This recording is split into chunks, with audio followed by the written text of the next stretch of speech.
Rizky Bilar dan Lesti Kejora memulai babak baru kehidupan rumah tangganya usai memutuskan tinggal bersama.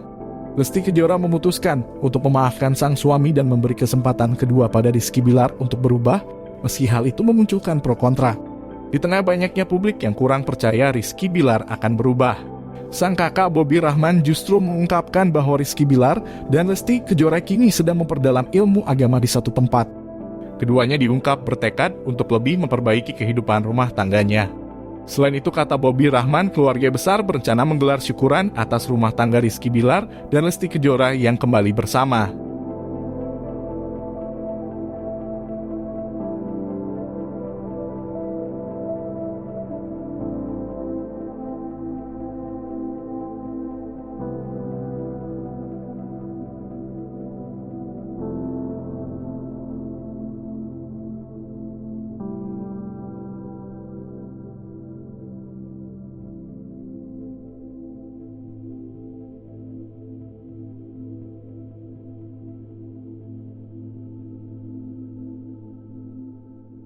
Terima kasih sudah nonton.